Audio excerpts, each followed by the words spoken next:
Good evening, everyone. I'm Elizabeth Vargas. We begin tonight with the big breaking news in Washington at this moment on Capitol Hill. House lawmakers are finally about to vote on a funding bill to end the longest government shutdown in U.S. history.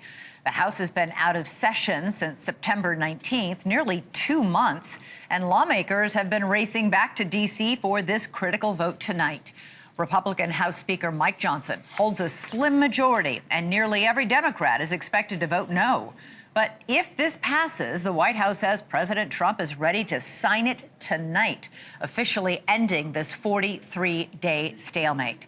Before he can do that, Trump is hosting a dinner at the White House with some of Wall Street's biggest names: J.P. Morgan Chase CEO Jamie Dimon, BlackRock's Larry Fink, and Goldman Sachs' David Solomon are all expected to be there. We will take you there live if the president delivers remarks. Now, all these developments are happening just as the House is teeing up a different vote on releasing the Epstein files. Speaker Johnson finally swore in Arizona Democrat Adelita Grijalva today, and she became the final signature on a discharge petition for those Epstein files.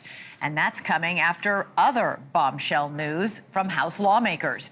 Democrats released never-before-seen emails from late convicted sex offender Jeffrey Epstein, including one that alleges that Trump, quote, knew about the girls. In another email from 2011, Epstein told Ghislaine Maxwell that Trump spent hours at his house with a sex trafficking victim. The White House strongly pushed back today, accusing Democrats of launching a distraction campaign. These emails prove absolutely nothing other than the fact that President Trump did nothing wrong. And what President Trump has always said is that he was from Palm Beach, and so was Jeffrey Epstein. Jeffrey Epstein was a member at Mar-a-Lago until President Trump kicked him out because Jeffrey Epstein was a pedophile and he was a creep. We have a lot to dive into tonight, but let's start with NewsNation's Joe Khalil live for us at Capitol Hill. Joe, all right, critical moment for this shutdown vote. Break it down for us. Speaker, I mean, it's going to be close, but it's going to pass. That's the expectation that we have now, Elizabeth, is that it is going to be potentially a tight vote.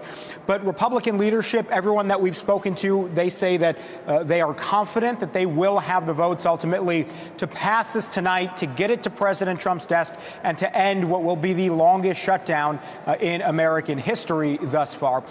We've been talking to some of the more moderate members, frankly, on both sides. Now, it is possible that you get a couple of Democrats that end up voting for this. There may be some Republicans that ultimately vote against this. But again, we expect ultimately this is going to pass, that it has the votes. I can tell you we have been here several times when there were critical votes, whether it was the big, beautiful bill or previous spending packages. Typically, if there are issues, if leadership is starting to get worried, we would know about it by now. But at this point, the fact that we haven't seen any major breaks yet in support, that we haven't seen any sort of runaway people making any demands outside of just passing the bill, that is a good sign for the government shutdown ending and for Republican leaders who want to move forward on it tonight. So in about 30 or 40 minutes, we expect that that vote is going to happen. I'll just say that we've already seen the procedural vote ahead of this in the last hour, and that passed by about 4 votes. So that's not always a direct indication that the bill will pass, but it's a pretty good sign that you've got enough support when you can go through the procedural motion without any problems. And there's enough confidence that it's going to pass that orders are already going out to federal workers to report to work tomorrow morning. So that is a very good sign. Meantime, we've got the swearing in of the Arizona Congresswoman Adelita Grijalva. She was the 218th yes on the discharge petition. So this sets up a full vote in the full House on whether to demand the release of the Epstein files. When might we see that vote on the floor of the House? So we've talked to Democratic leaders about this. They think sometime in early December that vote would be set up. And you're right, it's very important. Now Congresswoman Adelita Grijalva, now that she's been sworn in, she's about 25 yards to my right, by the way, as I'm speaking to you now. So now that they have enough votes, that is going to be a vote that will be forced on the floor. And we've been reporting today that while this is a mostly Democratic-led effort, it is bipartisan. Congressman Thomas Massie, Republican, Democrat Ro Khanna, they came together to really get the ball rolling. And there are some Republicans who, by the way, have gotten phone calls today, we can confirm, from President Trump asking them to remove their names from that discharge petition. They did not do it. So you got that, plus the emails that you talked about that House Democrats on the Oversight Committee released this morning. There was a lot of momentum moving forward to get at least a vote, a symbolic vote, which is important, to release the Epstein files. And this is what the top Democrat on the House Oversight Committee, Robert Garcia, said about this moment and why he thinks it's such an important one. What is Donald Trump trying to hide? Why is he directing what clearly is a cover-up? Why don't they want the Epstein files released? I think those are all the questions that people should be asking. And Donald Trump is now apparently calling Republican members of Congress directly, bringing them possibly to the White House to take them off the petition. Because what we know is if that discharge petition goes through, I've talked to numerous Republicans that are planning to vote yes. And I should tell you, several House Republicans, the White House, President Trump himself, they have all said this is a distraction. They said that Democrats have selectively picked out some emails and ignored others. So they're not really taking it seriously, at least on the surface here, Elizabeth. But again, the momentum is moving forward. Just want to set expectations. Even if this does pass the House, it's unlikely to be taken up in the Senate. Certainly, it doesn't seem at all like President Trump would be interested in signing that into law. But it would be an important symbolic move if the House does pass it. Yeah, everybody will be on the record. And fighting the narrative that they're not taking this seriously is President Trump calling Lauren Boebert and Nancy Mace.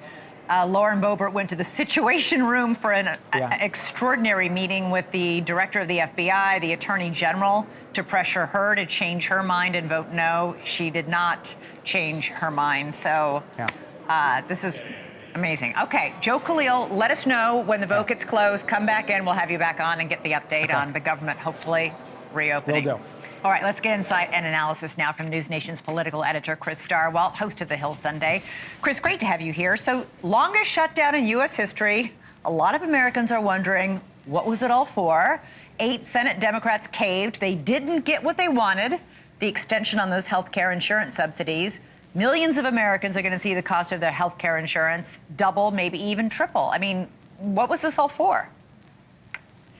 It's about power. And when Ted Cruz did this, led Republicans in an effort like this in the second term of Barack Obama in 2013, they ended up sort of in the same place, right? You shut down the government. You say, we will not vote for regular funding of the government unless you meet these other demands that are unrelated directly to the funding of the government. In the case of Ted Cruz and the Republicans, 12 years ago, it was about Obamacare. It's about Obamacare again, but this time it's Democrats demanding more funding for Obamacare. 12 years ago, it was about repealing Obamacare. And they end up in the same place where they began, which is it's messaging. You tell America, if you are concerned about your health care costs, and by the way, $27,000, that's the average cost for a family plan with employer insurance. That's half of Americans. $27,000 is the cost for next year. The premiums that you talked about for Obamacare, sky high. So what Democrats have done is put up a big billboard, and they have said Republicans are to blame for these high costs. Republicans say, no, you're to blame for the high costs because you gave us Obamacare in the first place. But you and I both know that for families that are trying to make ends meet, that's not going to wash. They're going to blame the party in power. DDHQ reports that Trump's approval ratings are now at his lowest in his second term in office. Nearly 60% say the country is on the wrong track. DDHQ also says that Americans' unhappiness with the economy is the reason for that. And yet, Trump is saying in interviews and polls that polls are bogus and that everybody's happy about the economy. Is somebody not getting through to him? Oh, I think that Donald Trump would never admit that he was losing. He wouldn't even admit he lost an election. I don't think he would ever admit publicly any weakness or say that there was any kind of problem. But I think it's very obvious that this administration and this president they are aware, and the results of last week's elections in New Jersey and Virginia and around the country revealed to Republicans that they have a serious problem on the economy. They have a serious problem on inflation and the cost of living. And those DDHQ numbers you mentioned, 40% of Republicans say that they are worse off economically than they were a year ago in the most recent DDHQ poll. That's a huge number, and that's a huge problem for the party in power. Yeah. Trump, in the meantime, on this Epstein story, which I can't believe we're back to talking about this again, but somehow we are. President Trump has been posting a lot on the release of these emails from the House Democrats. These emails, yes, they may be selectively, selectively released, but they're deeply unflattering to him. The White House has issued statements, a lot of statements, and it was a big topic in today's White House briefing. The story's now back on the front pages of every newspaper when Trump wants nothing more than for it to completely go away. If it's a cover-up, or there's nothing there, in either scenario, right? If Just it's a release the cover-up, files. Well, but it's not just the release of the files. It's everything around this. The amount of effort that this White House has put into trying to squelch this discharge petition in the House, as you and Joe were talking about, it won't even come to the Senate. Right? The Senate, John Thune is not going to say, well, I guess that's it. We're going to have a big floor debate now on the Epstein files. No. They're not going to do that. And Donald Trump could veto it. I have no way to explain under either scenario that there is a cover-up or that there is nothing there. The behavior of this president and this administration and this White House around for goodness sakes, a discharge petition in the House. What he has done is, and now more Republicans are going to join it and more of them are going to vote for it. And the Speaker says he's not going to make them wait till December. He's going to bring it out sooner. The pressure is on, and they're just making it worse. And I cannot understand under any series of events why this was the right course of action. We shall see. Chris Starwalt, thank you so much. Always great to have your analysis. This funding bill tonight does not include an extension, as we said, of the Obamacare subsidies. And that was a non-starter for most Democrats, including my next guest, who's about to vote any moment. Congressman Suha Subramanian, great to have you here. So you're obviously going to vote no. You wanted the extension of these subsidies. You wanted to keep health care insurance premiums lower. Republicans are saying, yeah, but your shutdown was all a political stunt. They call it a shameful spectacle, a charade, and that you got nothing except to hurt the American people. What's your response? If you recall, the last 44 days, Mike Johnson, the Speaker, did not have the House open to have this discussion about health care, about affordability generally. We could have had that discussion over that time. We could have had a solution on the impending healthcare crisis. We could have also talked about federal workers and contractors instead of just having the Senate come up with their own plan. And so we could have done all of that in the House, but instead he shut the doors of the House and we get what the Senate gives us. And those of you who don't know, what the Senate also gave us was basically 8 Republican senators are going to be pocketing millions of dollars of taxpayer money, too. They were being investigated during January 6th, and so they gave us a terrible bill. They made it worse in a lot of ways. So is this it? I mean, are you going to go through this again at the end of January? Is this a fight that you are going to continue? How do you help Americans who are opening these bills right now, every day, today, and seeing their premiums skyrocket to unaffordable levels in some cases? We're going to push a discharge petition to get a floor vote on the extension of the ACA tax credits, a 3-year extension, and try to address this affordability crisis on healthcare that way. And then there's a lot of other things we need to do on healthcare too. The cost of healthcare is skyrocketing, and some of it is because the subsidies are expiring, but some of it is because everything is becoming more expensive. The tariffs are making things more expensive. The cost of care generally is more expensive. Well, those are bipartisan things that we can work on together, and we should have been working on the last 44 days. The White House is firing back at Democrats in the House for releasing the Epstein emails today, accusing you of trying to deflect attention from the longest government shutdown. Why did House Democrats release those emails today? It was somewhat coincidental because we got the batch of files from the estate about last week, and it takes time to go through them. And so we found that Donald Trump was mentioned several times in a way that contradicted things Ghislaine Maxwell said. We thought it was worthwhile that the public see that. Since then, I think the full committee has actually released all of the files. I think it partially in a way of distracting from that news. But in any case, we've always said that the public deserves transparency. And we're really confused why the president won't release the files. And when we see him show up in these documents that the estate and other people are providing us, it paints a more interesting picture and maybe a motivation behind why he hasn't released the files. What did you make of the fact that Congressman Lauren Boebert, one of the few Republicans who wants to have these files released, was summoned to the Situation Room at the White House today to meet with reportedly the FBI Director, Kash Patel, and the Attorney General, Pam Bondi? Yeah, again, that doesn't scream, I have nothing to hide, right?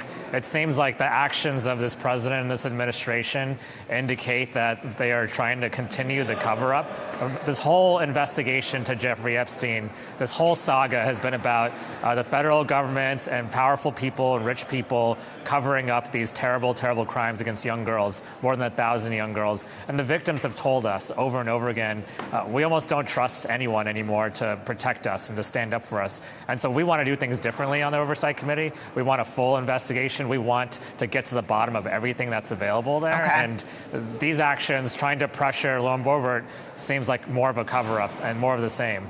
Well, Lauren Boebert says she's still voting to release the files, so they didn't change your mind after this extraordinary meeting, at least as of 7:16 East Coast time. She could change her mind. Who knows? Congressman Subramanian, you got a late night there at the Capitol, about to go in and vote. Thanks for joining us. Thank you. All right, coming up for us, the shutdown may soon be over, but what does that mean for airline passengers who will they actually make it home for Thanksgiving, for the holidays? We're live at O'Hare International Airport in Chicago with the very latest on what's going on there.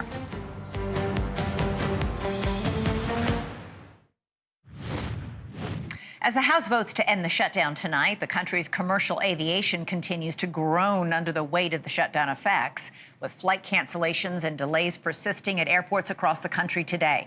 And there are warnings that even if a deal is reached to reopen the government tonight, don't expect air travel to return to normal right away. Remember, the government is still mandating that airlines cancel 8% of flights tomorrow and 10% of flights Friday. We don't know when the Trump administration will lift that mandate. So this is how things are looking at this hour. Nationwide, more than 1,900 flights were delayed today. More than 900 flights were canceled. And that actually counts as positive news, making this the first time in 6 days that cancellations have not topped 1,000. Let's keep that curve going. NewsNation's Natasha Zuvas joins us live from Chicago's O'Hare Airport, where I spent 6 hours on Sunday waiting for my flight. Natasha, the shutdown could end tonight, but this doesn't mean that all the travel nightmares are going to go away. You should have called me, Elizabeth. We could have hung out a little bit during that 6-hour delay. This is something we've been hearing a lot of recently, and you're right, it's not going to rebound right away. That is the issue. Chicago O'Hare has the distinction today of having the most delays, the most cancellations in the entire country. I believe we're up to 93 cancellations, 190 flights delayed here so far. And as you said, we're at 6% of that flight cancellation, that flight stoppage from the administration. That's still set up to go to 10% by Friday. So, of course, we're going to keep tracking that. But we've been speaking with travelers both here and across the country. They are definitely feeling the pain. Elizabeth. I don't want somebody in charge of my safety, especially flying, that, has been sitting there working, and God knows how long they've been there because they haven't been paid, so other people are calling off. So, I definitely appreciate the fact that I'm even getting on a flight today. I will never travel again.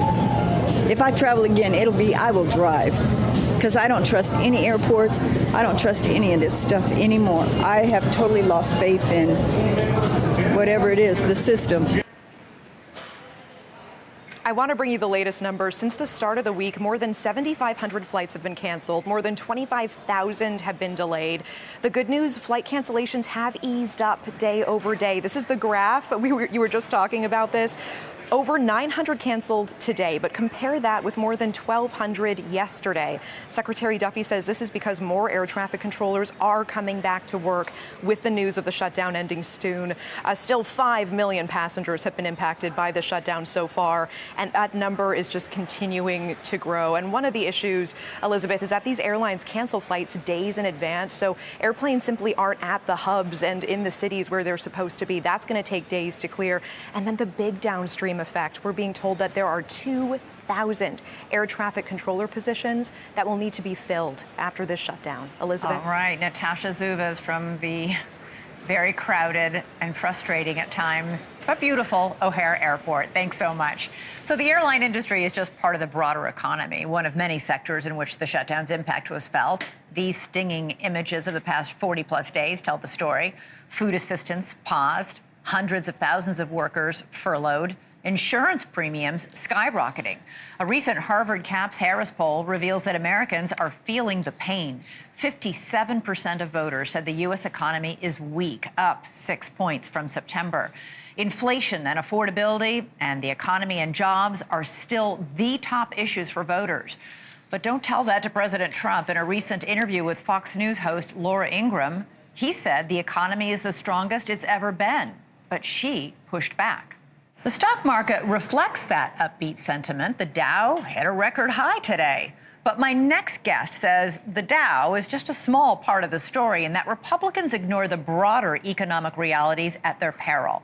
In a recent piece for Newsweek, senior editor-at-large Josh Hammer wrote, "It's still the economy, stupid," saying Republicans need to reach voters who want results, lower energy bills, affordable groceries, and job security. Otherwise, he warns, they could see more losses at the polls, like the GOP shellacking last week. Josh Hammer joins me now. Thanks so much for joining us. So why is President Trump doing these interviews saying there is no inflation when there is and that grocery prices are down when they're not?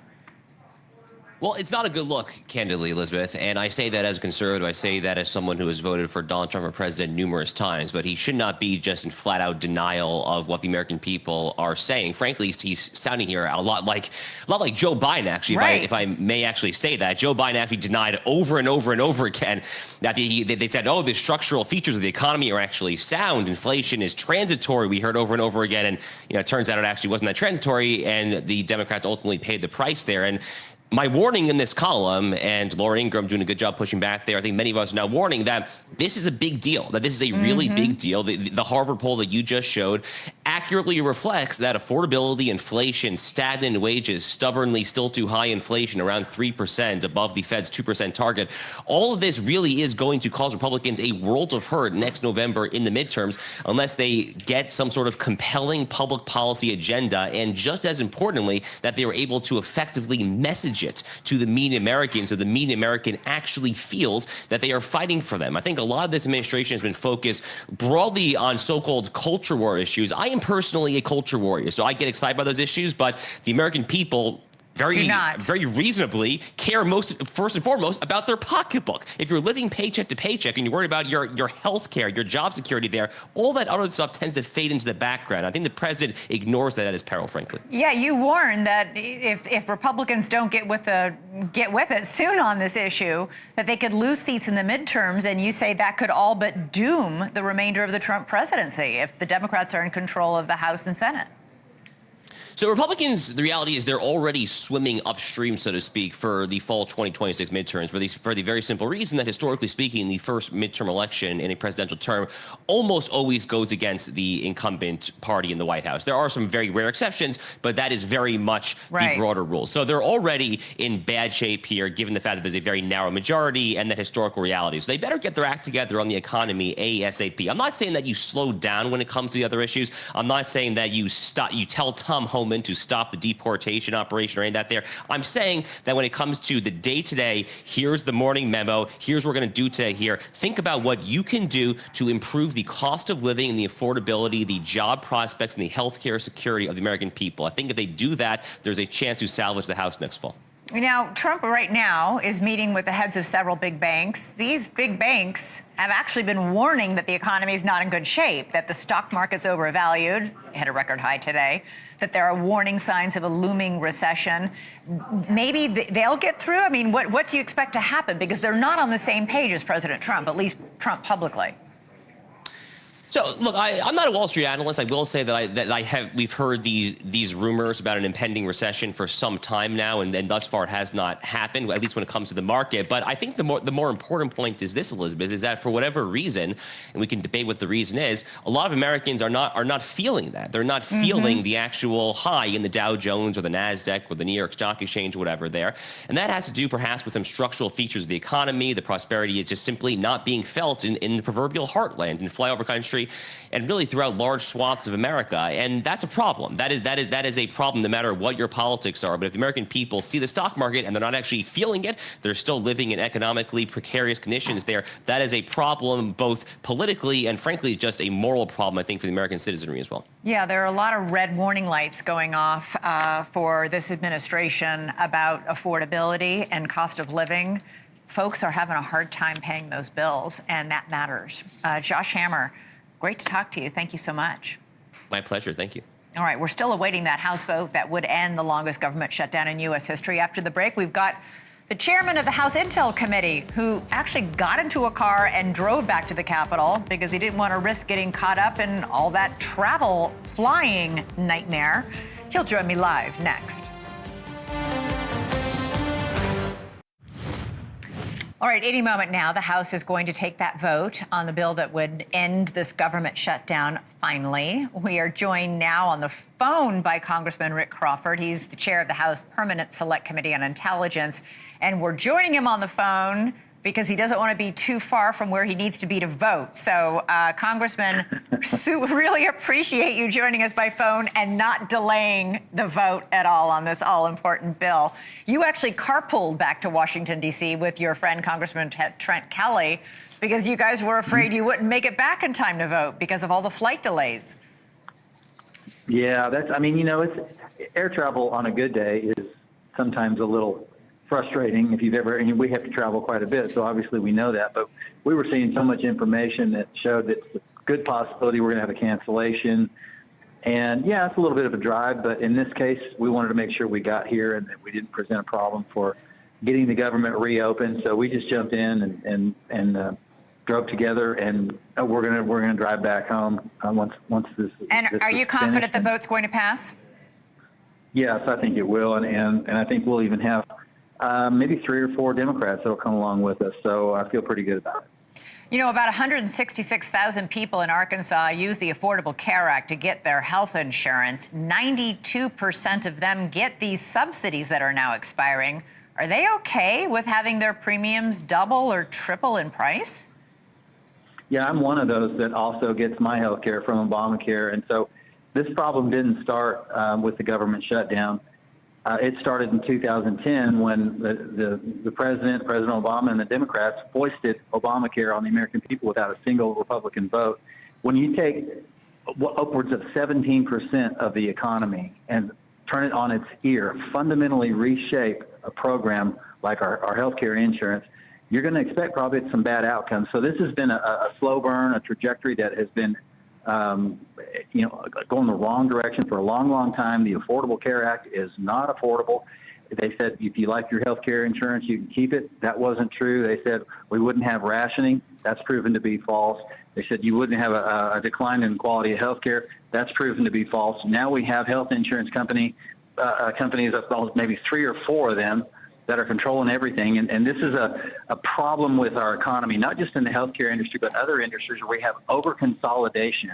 But what Congressman, what are you doing to fix it? It creates problems. Yeah, but what are you and Republicans doing to fix it? Because you guys have been criticizing Obamacare or the Affordable Care Act for 15 years, but you haven't come up with your own plan. Oh, we have. The problem is we can't get everybody to agree on what it ought to look like. But I would favor going back to, a employer-based healthcare model that employers actually benefit from, as well as using that as a recruiting and retention tool to provide an incentive for their workforce. And it also it's a more competitive model. It keeps costs low. Competition is a good thing for the economy. So that's what I'm for. We have a lot of different ideas about this. Okay. And we were close. We were close back in 2017, but we had one person that thought differently, and that's what happens in the Senate sometimes. One individual can turn the tide, and that's what happened in 17. But with Senator John McCain. That we still work on. Yeah, Correct. well, listen, it's telling that while you're criticizing the Affordable Care Act, that's where you get your insurance. So if it's that bad, why are you using it? Because we were forced to. That was one of the provisions that Senator Harry Reid put into the bill that members of Congress, that was the other part that I mentioned. If you like your health care insurance, you can keep it. But Senator Reid, he exempted his staff, but he put the rest of us on it. And so we're on it just like the rest of America, and it sucks for them and it sucks for us. Okay. Congressman Rick Crawford, I think nobody would like more than for your constituents, your household, and the rest of America than for you guys to come up with something better. That would be great. And thanks for joining us on the phone so that you don't delay casting your vote tonight. Really appreciate it, Congressman Rick Crawford. Thanks for having me. All right. Joining us now for more is the host of NewsNation's Batya Ungar-Sargon, and NewsNation contributor Kurt Bardella. Great to have both of you here. Batya, here's the lead sentence from the Associated Press's write-up of this whole thing. The longest government shutdown in history could soon conclude with almost no one happy about the final result. Democrats didn't get the health insurance provisions they demanded, and Republicans, who control the government, didn't escape blame. What do you make of that? It's totally accurate. I mean, it's just so ridiculous how our government works. This is exactly why the American people are so frustrated with government right now. I will say on a kind of positive note, we're about to see a very interesting showdown on healthcare. Mm-hmm. It's really going to be this moment where the rubber hits the road for the GOP. Do they have a vision for how to replace what I think a lot of us can now acknowledge is very bad health care that we get through Obamacare? Or are they just going to tell the people who are stuck with Obamacare, sorry, we can't help you, we know it's bad, and you're going to have these premium increases, right? We know the Democrats' proposition. It's that the government's going to pick up, the slack for this terrible health care, right? Well, what is the Republican answer going to be? We're going to see if they have one or not. Yeah, we've been waiting for 15 years while they've criticized it for them to come up with a plan. Congressman Crawford seems to think they're going to figure it out. Let's hope he does. Kurt, I was struck by the fact that you tweeted out yesterday after the 8 Democrats folded, "Well done, Senate Democrats. You've been played for effing fools." Yep. In my opinion, I edited out the effing. We're PG We're a rated. family show, dang it. Yeah, Come on. We're a family show. I think that when you are offered a deal weeks ago, turn it down, and then are offered an identical deal weeks later, and you take that deal, you have played your hand very poorly. I would love to sit across from these people and play a round of poker because they folded and got nothing to show for it at all, which makes me think, why would you even go through this if you didn't have a clear exit strategy, if you didn't have unanimous consent with your own caucus and conference about how you would exit this shutdown and what you would want for it? And the fact that you've kicked the can down the road where you get to do this again at the end of January. We're going to go through this all again. But it's like the definition of insanity is repeating the same behavior, expecting a different result. I don't have a lot of faith that Democrats really have their act together and know what they're doing right now because they've literally gone through this whole thing. And what do they really have to show for it? Well, so what do you think Democrats need to do differently, Kurt, in January when we do go through this again? 2 things. One, again, have an exit strategy. Know what you want to do, know what you want to accomplish, and make sure you have buy-in from the majority of your caucus to hold that line. And number 2, they need to get Donald Trump involved in this. Yeah. Donald Trump was able to spend most of the shutdown in Asia, dealing with the Middle East, just completely out of the country. If you can negotiate with Donald Trump, who loves making deals, who isn't shy about sometimes undercutting his own caucus by trying to make a deal, you can put the Republicans against the Republicans and have a better shot at getting something done. All right. I've got to switch to Epstein, whether I like it or not. I always want to take a shower after we cover this story. As you know, there's been a lot of news breaking on this front. The White House has spent the entire day issuing statements. The president has been truth socialing. They've been meeting with Republicans and trying to urge them to oppose the release of these Epstein files. Batya, you wrote a couple months ago that the elites are the only ones who care about the Epstein list, but recent polling shows that 61% of Americans disapprove of how Trump has handled the Epstein files. 77% think Trump should release them. That doesn't sound like it's just elites. It's very interesting. You know, I think a lot about Alan Dershowitz, who was accused by Virginia Giuffre, one of the Epstein victims. She accused him of raping her, and then she had to recant that in a court of law because what does that have to do with the files, though, Batya? I'm getting there. Okay. I'm getting there. It was an invented claim. His reputation never recovered from that. That's just what happens when you get smeared with the Epstein, you know what. People don't go and make sure and say, let me read the court records.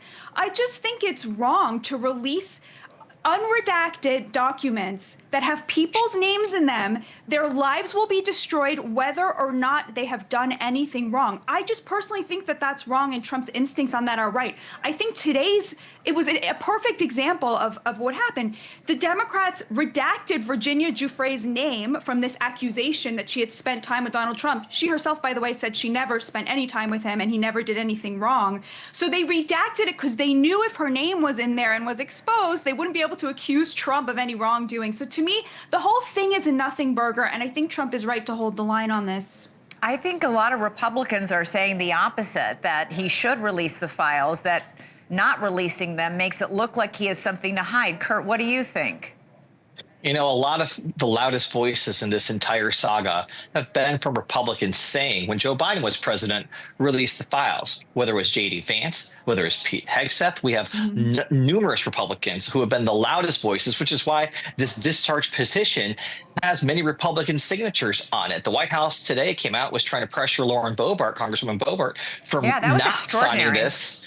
And she said the more that they pressed, the more she thought there was actually a there. You know, we think they don't protest too much, has been a lot of line. I just think at the end of the day, Donald Trump is being held to a standard that his own party initially set, and it's kind of coming back on him. I hear what Batya is saying, and I don't necessarily disagree with that when it comes to reputation. That's a good point she raises. That is an absolute fair point, but I just want to point out Republicans have not been shy while having the majority, having the oversight gavel and subpoenas, putting on stuff, redacting it, like they're being held to the same victim standards that they have now put forward. All right. Kurt Bardella, Batya Ungar-Sargon. Great to have both of you on. Thank you both so much. Appreciate it. Thanks so much. After the break, we're going to go back live to the Capitol as we wait for that House vote to end the government shutdown. Finally, NewsNation's Joe Khalil has all the very latest details when we come back.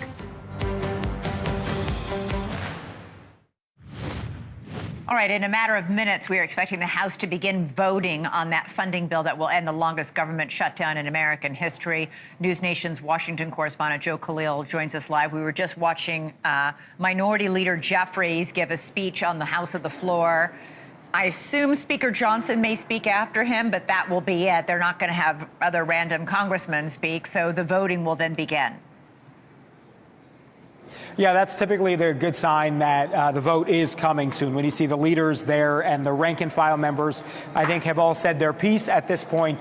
So we should be just momentarily onto this vote. Elizabeth, just before I spoke with you, I had actually the luxury of a Democrat and a Republican next to us here. Their expectations haven't really changed much. We know that two Republicans are already expressly saying they're not going to vote for this CR. They each have different issues with it, Thomas Massey and Greg Steube of Florida. So that's two off the board for Republicans. However, there are still a handful of Democrats that very well may end up voting for this. So you lose some, you pick some up. It may be a wash. And Republicans, remember, only have effectively a 2-vote margin. If they lose more than 2, then they're going to be in trouble. But again, by picking up some Democrats, we expect that they might be okay. So as Hakeem Jeffries here continues to speak on the floor, and this is just moments away, we should mention that President Trump has committed now to signing this bill if the expectation that it passes. If it does, around 9:45 tonight, he wants to officially end what will be the longest government shutdown in history. We should mention that if you're a federal worker who has not gotten a paycheck, if you are a federal worker who has been fired, who's expecting to come back, those things happen pretty quickly. The airline situation, Elizabeth, that may be trickier, but everything else happens pretty quickly. The airlines are under orders from the Trump administration to cancel flights. There's no indication that they're going to lift that mandate, even as some airlines are starting to bucket and say, we refuse. That should be an interesting thing to watch. Okay, Joe, you've got a front row seat to all the action there in Capitol Hill after it was quiet for, 40-plus days. After the break, Chris Cuomo joins me as we wait for that final House vote. We'll talk to him next. All right, we just got word that Speaker Jeffries has finished up his remarks on the House floor, so voting should start in just a few moments. Chris, you've got Senator John Fetterman on your show tonight. Great booking, because he's been saying from the very start, this is ridiculous. We should open the government and debate this after the government's open. Well, I want to talk to Senator Fetterman, one, because I think he is an uncommonly straight shooter. And he knows whether or not there was any deal, because the only people trying to make one were those 8 senators. You know, this is a very interesting moment for me, and not because of the longest shutdown and it's going to end. In fact, I feel like this is fairly perfunctory. There's a little bit of a math test here to see if Johnson holds everybody together, but I'd be shocked if all Democrats vote against this. I'd be surprised if Hakeem Jeffries can hold him in. You called him Speaker. He wishes he was Speaker. Oh, did I? But I'll tell you what, if he were, Elizabeth, you know what? If he were Speaker, you know what where we'd be right now? Right here. Because the idea that the Democrats would give the Republicans anything for causing a shutdown is what makes this very interesting to me. No one believes that. But that's not really true anymore. So I'm basing it on facts and history and what I know of this process, right? Yeah. That's not what the Democrats are doing. For me, tonight is all about the Democrats. I think we're seeing a major change in the Democratic Party. It's happening right before our eyes. Well, that's fantastic to hear. I'll be watching your show to hear what your thoughts are about it.